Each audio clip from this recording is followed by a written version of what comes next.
For anybody working in any product or business, we all tend to love to focus on solutions. How can we bring new solutions to our customers? How can we bring this new thing, this new feature, this new product that is going to solve all their problems, that is going to make their lives so much easier?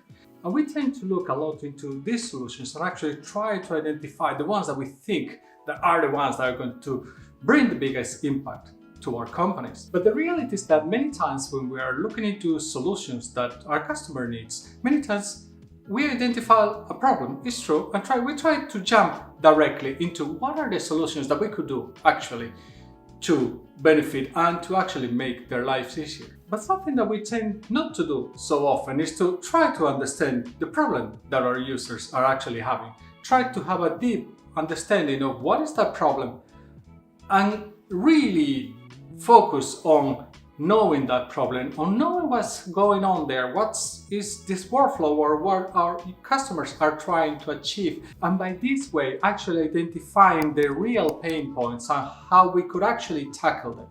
Because it's very easy to identify a very generic problem and bring a relatively generic solution. But that doesn't mean that the solution that we will be building in our product is what our customers need. So it's very important to always focus on the problem. And as a product person, we tend to do that relatively easily or relatively often.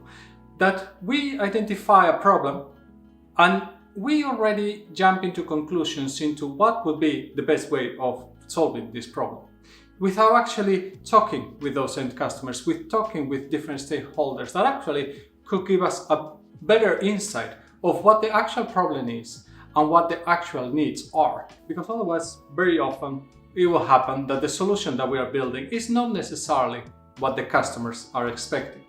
It is also very common for product people, and in general for business people, to fall in love with a solution, to think that the solution that we have found is the best, and that is the best that is here to stay.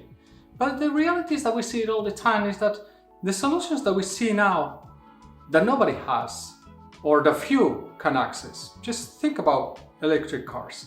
If you think about electric cars a while ago, it was not that often to see electric cars on the road.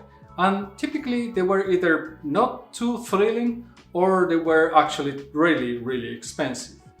Whereas nowadays they start to become something more normal to see. By no means common. There's still most of the cars that are not electric.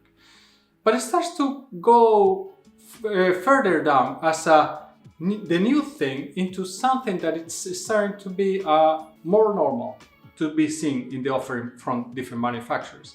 And you can see that these new technologies, these new ideas, these new solutions that are bringing modern approaches to those problems that the users have, over time they actually move from the cutting-edge solution to a nice-to-have solution to a must-have solution.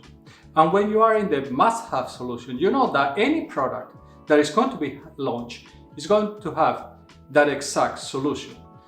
On top of it, it's going to have some nice-to-haves and some potential cutting technologies that actually will make them more interesting than your offering. Solutions evolve over time.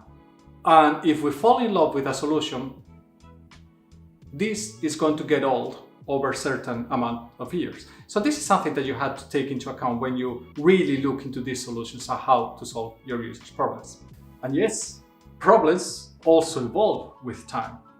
But if your focus is always in understanding your users' problems, your understanding of those problems will also evolve, which means the solutions that you're building are going to be also evolving over time, which is going to be on your benefit because it's going to keep you on the trend, or it's going to keep you ahead of others in trying to find those cutting-edge modern solutions that others are not going to have, where you are actually going to be in a much better position to compete against other companies or other products in the same industry. The fact that we refer to products as solutions, it doesn't help a lot when we actually want to prevent of us as a product manager or as a company, business person, to look into what are the real problems of the users and how to build the correct solutions for them. So, is building solutions the most important thing for a product manager or for a company? Actually, no. Actually, it's much more important that you are able to identify those problems and understand those problems very deeply and be able then to find the correct solutions for those problems that you have identified. So I create this kind of content every week, so it would be nice that if you like this type of video, you leave a like or subscribe, or leave us your comments on what do you think about what I've been talking today. Do you prefer identifying problems and being the expert on a problem, or do you actually just concentrate on developing different solutions for the problems that you early on identify on your customers and maybe not going so deep into understanding their problems? Please comment below and let me know. As always, I will see you next week, and remember, stay safe.